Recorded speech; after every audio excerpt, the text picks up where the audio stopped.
Well, hello again.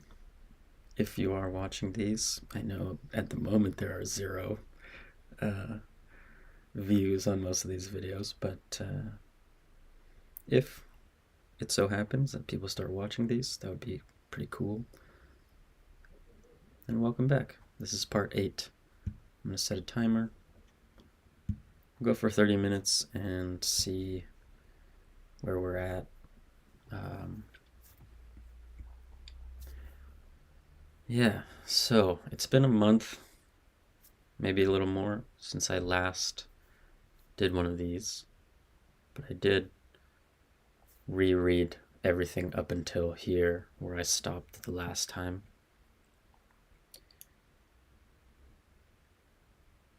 This is a really great article. I didn't not think so before, but I just want to emphasize that it really is an amazing article and it's really well written. I haven't read it just straight through in the way that I just did. All my previous videos, it was, close reading. Um, so I didn't really get the feel for how the writing sounded and felt when you just go through it without stopping. And some of the things that I remember commenting on as being maybe slightly off-putting is not the right word, but like maybe I know there was some times where I was like really hammering on this idea that Sasha is super bold, um, or or just certain paragraphs like didn't make sense to me. They do now, uh, having reread it, and there's just a sense of playfulness in this writing that I didn't really catch before, and I really like that. There's a sort of tongue-in-cheek quality that's hard to pinpoint, but is definitely there. I mean, there are some examples like, you know, hashtag blessed, but that's it. You can't boil down the whole quality of it feeling tongue in cheek to merely something like that. It's really just in the voice, and I love it. Sasha's an amazing writer, and yeah, still I haven't read anything else by him besides tweets and the first half of this article. So I'm excited to keep reading it. I'm excited to read more by him. I think with what he's doing in general, with writing and teaching writing and popularizing this idea of shadow work and existential kink and deep okayness and whatnot, it's very important. It's Yeah, I mean, this is my entire it's my entire jam. It's a big jam sandwich, big jelly sandwich for me. I think about these things pretty much all day, every day, to greater and lesser extents. So to see someone with as much influence as he does speak about it in such a beautiful, articulate, entertaining way and provide an example through himself of someone who's going through this. Yeah, it's just a completely wonderful thing. And I've never talked to Sasha. One day it would be pretty cool to meet him. He seems like a cool guy. Um, but yeah, so that's my introduction.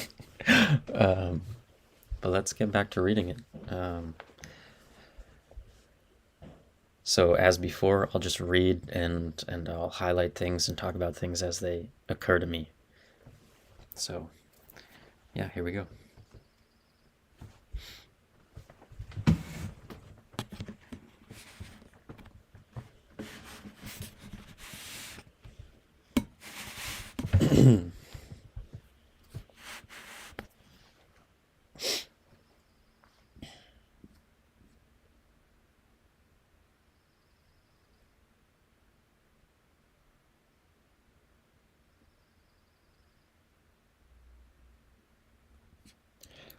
Okay, this is freaky. I don't know if I've said this before. I think maybe I have.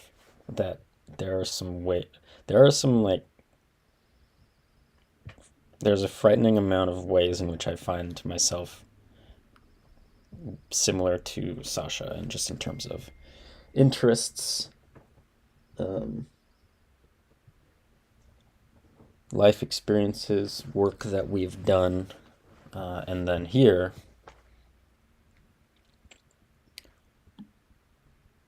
something that is quite triggering to me also.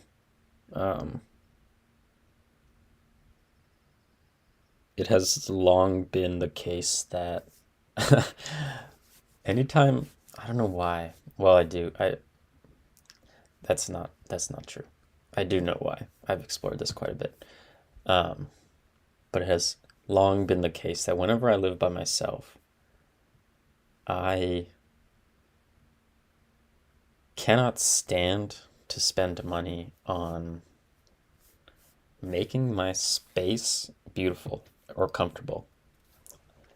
And this has a lot to do with, one, how I grew up, um, and how my parents decorated places, um, and then the cultural background, somewhat Japanese, so there's kind of a built-in minimalism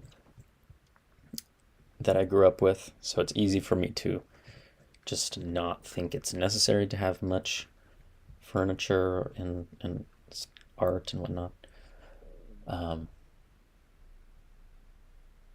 but then also, yeah, it makes me queasy. I've used that word many times, queasy, uh, at the thought of spending money on things that are pleasant, but in a certain way, like not essential.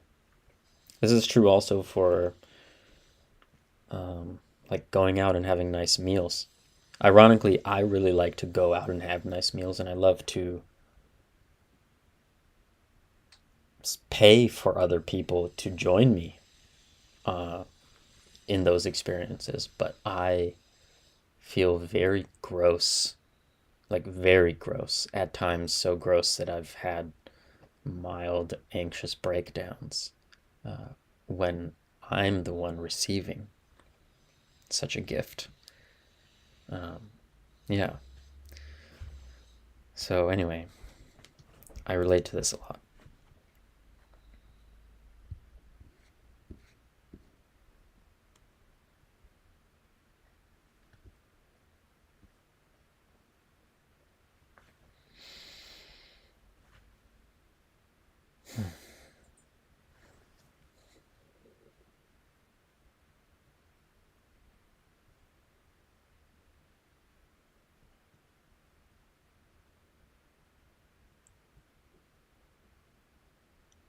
You know, another thing that I'm noticing here when he describes the feeling, I don't know that he's really talked about it. Well, yeah, having just reread it, he doesn't really talk about it. Um, but the importance in all of this work of becoming far more interoceptively aware. Not introspectively, but interoceptively. Just cultivating the ability to notice internal sensation, the sensation in your body. Uh, Something I've been working on for,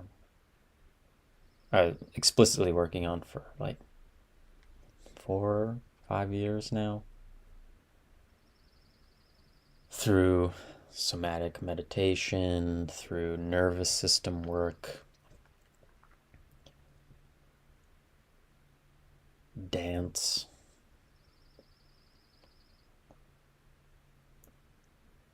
But you know, if you can't notice these things in your body, I mean,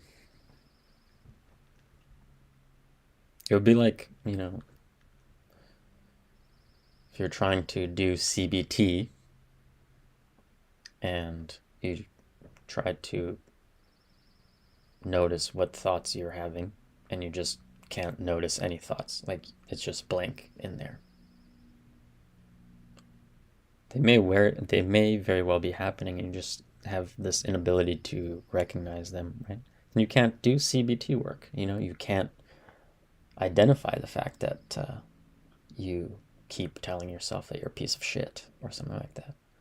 Likewise, in the body, if you can't tell that there is tension in your face or your stomach or your feet or wherever, or if you can't tell that there's a warm, glowing sensation or heaviness somewhere, you have nothing to work with, right? And those are all signs of something that you can focus on. And I mean focus casually, but also with a capital F, as in Eugene Gendlin style focusing. If you can't pay attention to yourself and notice what's going on in your mind, in your body, then you have nothing to work with. So that really is one of the very first steps, in my opinion. Just becoming attuned to what's actually going on. It's not easy. A lot of us are not raised to pay attention to that kind of thing, and oftentimes are actively conditioned or taught to ignore that kind of thing and fight back against that kind of thing, whether it's thoughts or physical sensations. Sit up straight, puff out your chest, these sorts of things. Those are all fighting back against your natural physical impulse, right?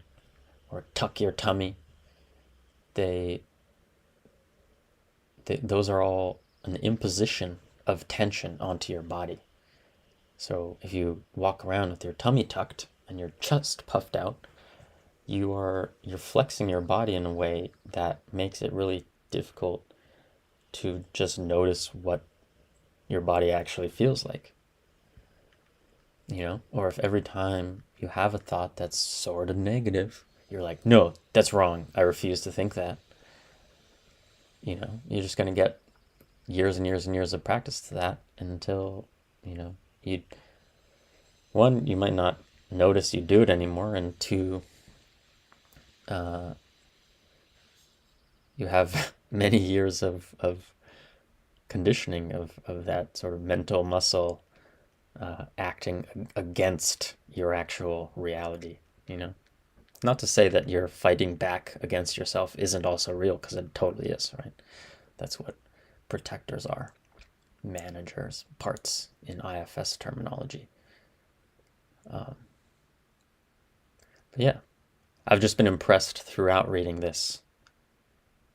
Both just the fact that Sasha seems so somatically aware, but also he's able to describe it in such a beautiful way.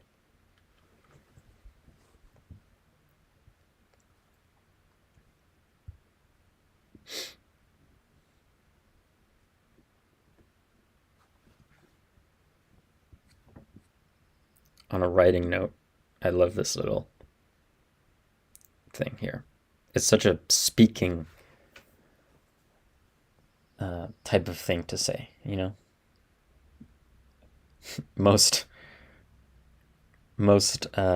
non-professional writers, probably many professional writers also, would feel extremely uncomfortable with saying something like, just like, which is something that you say when you're talking. But much of writing, education, tells us to not ever sound like how we talk.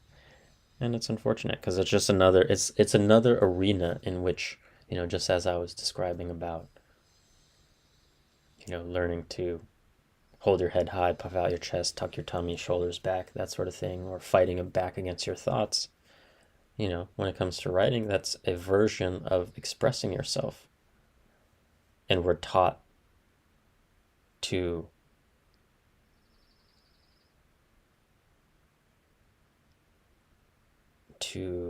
not allow ourselves, basically, to express ourselves as we actually do. And anything that is evidence of our natural expression needs to be cut away, right? Maybe it seems trivial, but after a lifetime of that, it can be pretty significant. I've worked with people in, writing, coaching kinds of scenarios, editing, revision, people who are not writers professionally, who are exceptional professionals in their own right, but then when they gotta go and write something, they're stricken with anxiety. They have no confidence in themselves. Even though they can talk perfectly fine, they can express all their ideas to me if they're just talking. When it comes to putting it down on paper, they feel like completely incapable. And, it doesn't need to be that way. How much self-expression is lost, like, across the globe through history because people felt their their their actual way of expressing themselves was inappropriate. It's kind of sad to think about. But anyway, back to reading.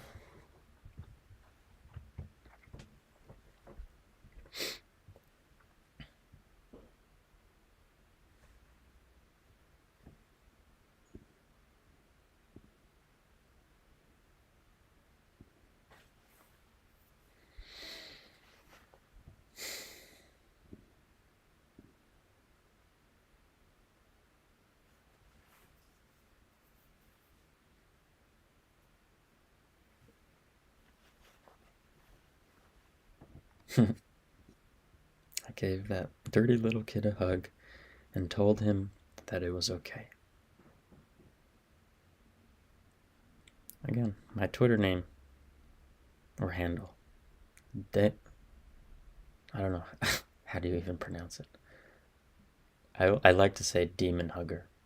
It's actually daimon hugger. But it's a play on demon hugger as well. Hug your demons. Hug those parts of yourself that you have grown up to despise or be embarrassed about, or be angry at, or be scared of. Give them a hug. Love them.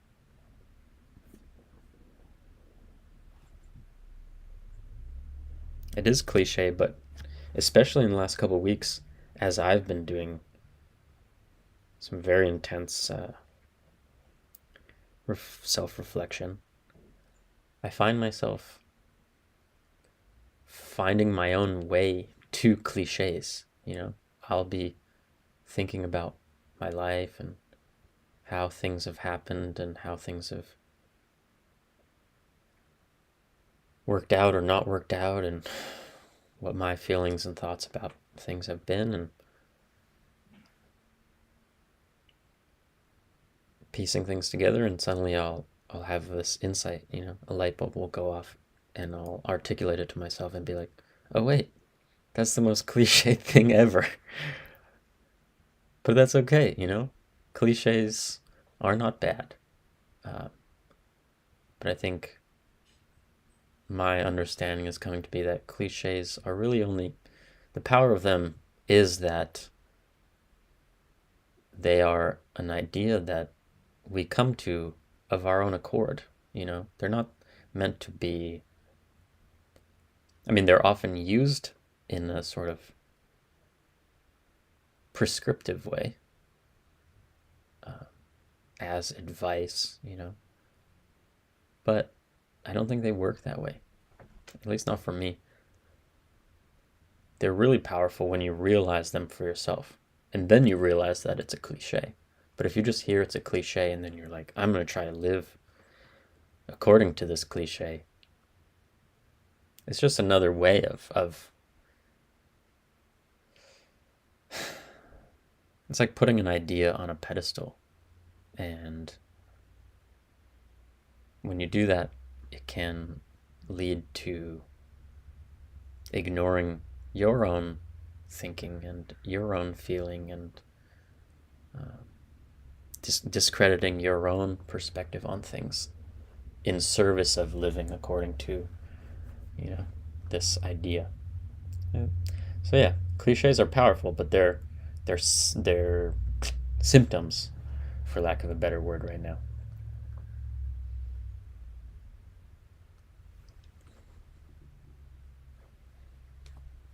You don't lead with them; you arrive at them. Okay.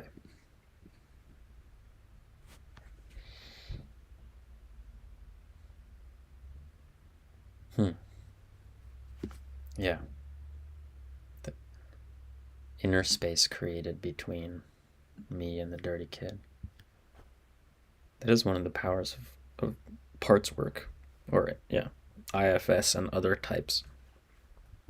The ability to just say like that thought or that feeling is not me. It's not who I am right now, but it's also not saying like, well, it's just bullshit and I can just ignore it.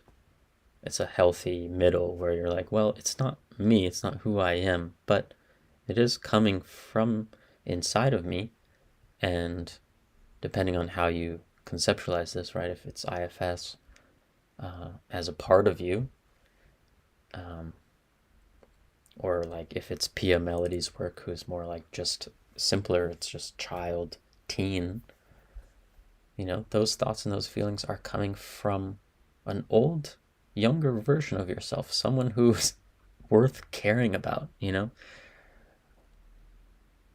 So instead of hearing the thought or noticing the feeling, be like, that's wrong, or that's not me and I should just get rid of it and kill it. It's like, no, that's the child version of me is saying that, is feeling like that. And I care a lot.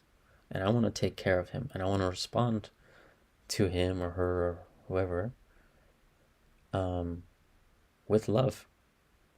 That's part of, yeah, I think that is one of the really wonderful qualities of parts work, is that it allows you to create that inner distance, that space between you and the things you notice in yourself, but also to then extend extreme love and compassion for those.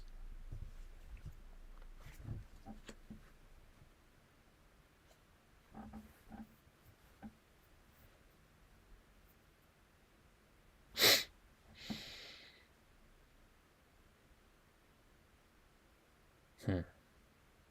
Yeah, this is a nice final sentence.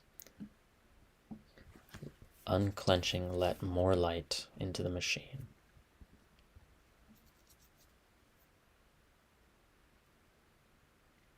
I mean, he's talking about in terms of a lens, right? So sort of a two-dimensional. But if you think about your whole body, this is a weird analogy, but I worked as a butcher in the past, and I love cooking. And when you cook meat, which is flesh, which we are also made of, you heat up the meat, it clenches, becomes tense. Whereas it was once relaxed, you heat it up, it clenches. And all of the space on the inside, within which all of the moisture was contained, begins to, that space shrinks and all of the moisture begins to be expelled. That's why you rest a steak after you cook it, because it allows the muscle fibers to sort of relax again. So all the juice that is still in the steak reabsorbs. And so when you cut into it, it doesn't all just drain out. You can test it.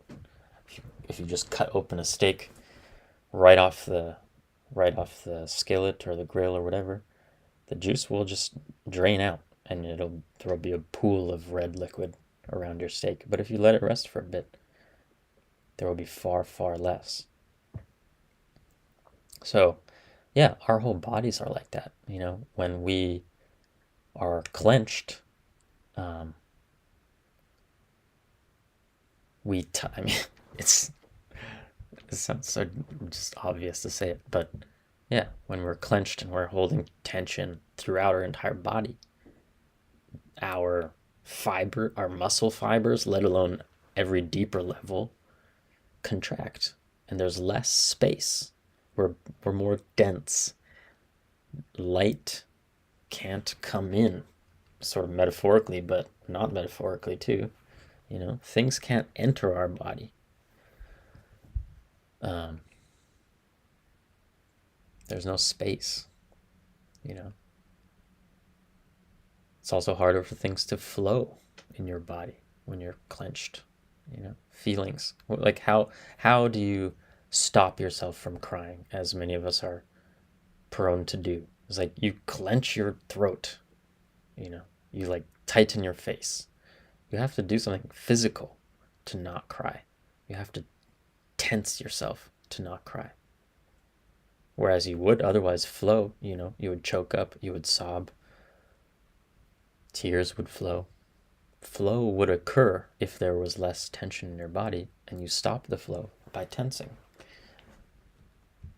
So, yeah, just a very true thing that he's getting at here. All right, next paragraph. Also, how much time do we have left? 3 minutes. Okay.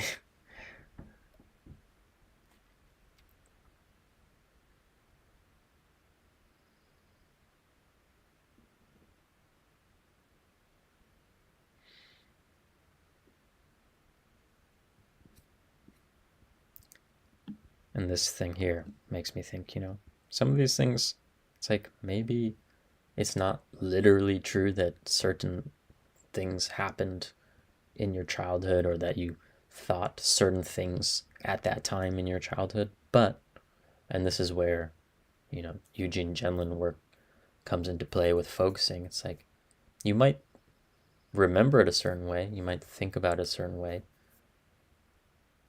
And the only thing that really matters for this process is whether in articulating that, if you say like, I remember it this way, I feel this way about it, even if it's not literally true or was not literally true, you might say it, and there's like this deep felt sense that there's something there, there's some truth there. What kind of truth that is, it's harder to describe. But if there is a felt sense, there's something. You're getting at something. Your whole body is responding like, whoa, yeah, there's something here. On the flip side, you might say something that is literally true, and your body might have no response. And I won't go into the whole backstory of like how focusing came into existence, but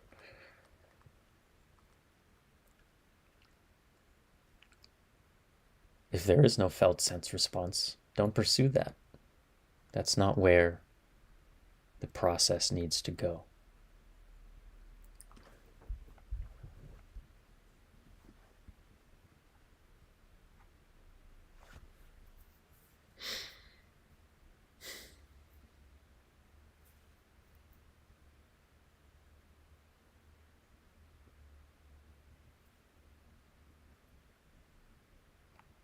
Yeah, it's crazy. Some of these things, I've been having this happen more and more lately. As I resolve certain things, as I hug various demons, or integrate various shadows, however you want to talk about it, unburden old feelings, um, I get more space, and things that I had been procrastinating on or dreading or whatever, simple things like making phone calls that, involved money, or just something that I felt would be unpleasant, which I had been putting off for months, suddenly become like the thing that I suddenly feel is the exact right thing to do, and I have no hesitation about doing it. This has happened so many times in this past even couple of months, let alone the past year. It's very, on one level, mysterious how that works, but also for me at this point it's not mysterious. Almost makes more sense that it works this way, and it's wonderful. Okay. I guess let me go until this step 3 part. So, all right, 2 more paragraphs.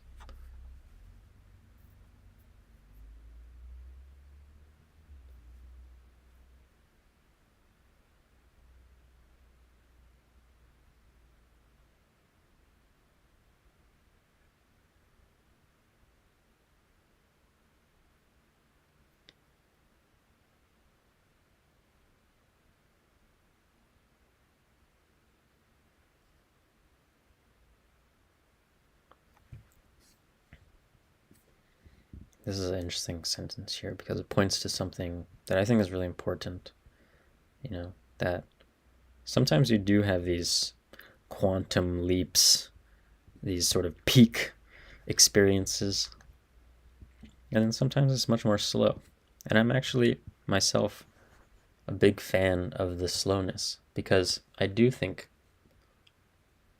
obviously our minds and our emotional lives are so deeply complex, but also our bodies are involved, and our bodies are extremely complex. And as we do this process that Sasha's describing of becoming gentler with ourselves and opening space and letting more light in, right? Not having so much tension. Things, like I said, or him talking about just going about cleaning up his office with like no big deal, or me making unpleasant phone calls like no big deal. Things that you previously weren't ready for, and maybe that meant you were just afraid of them, or maybe that means like they weren't even something you were aware of. As you develop this greater and greater sense of gentleness with yourself, more space, more safety, things will come to the surface. And I'm quite hesitant in general about doing things that force more to the surface than you really have the capacity for. It's exciting to have these quantum leaps, but sometimes it's too much.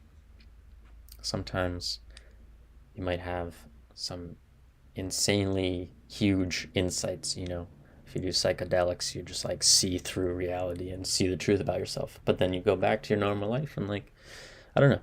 Obviously, it works for some people, so I'm not saying it's all bad or never effective, but it can also re-traumatize you in a sense. And what I mean by that is with the definition of trauma being not that the experience itself is trauma, but trauma being the remnants of a stress response. Something happens that stresses you out. You might go into, like adrenaline release, fight or flight response. And sometimes those experiences are so intense that we don't have the ability to come out of that stress response, right? So that might just because we don't have the techniques to like remind ourselves afterwards that we're safe, or maybe our lives just don't allow for it in some way, right? Like we're too busy or something like that. Whatever it is, we might have this stressful experience. We might go into this intense stress response. Our body might, let out all these stress chemicals, and our body also like has all this new tension in it. But then we get stuck there. And so those things that happened in the stress response If they don't go away and they remain in your system, that is trauma. That's the definition that I'm talking about here. But yeah, so sometimes you can have too much insight, too much comes into your awareness all at once and stresses you out. And if you don't have the capacity to come out of that stress response, you've literally just added more trauma to your system, which is counterproductive for this process. So yeah, all that to say, I'm actually a huge fan of taking this slowly, really gently and really slowly, bit by bit. Gently but intently, as Sasha said earlier. I literally quoted him on Twitter today, just before doing this recording, because I think that is such a perfect articulation of the whole attitude. Gently but intently, you have an intention, but you're not forcing yourself. You're patient and compassionate enough to recognize the various sources of resistance and objection and fear that you have about your intention, and you're willing to take the time to take care of those parts of you that are scared, or whatever it is that's creating the resistance. You don't just push through it. You don't just ignore it. You don't tell it to fuck off. I've been there. It doesn't really get you anywhere. It's like a very good way to deepen the inner conflict that you already experience, if you experience any, which I definitely do. So that's all for today. Next time I will start reading at step 3. All right. Till then, enjoy.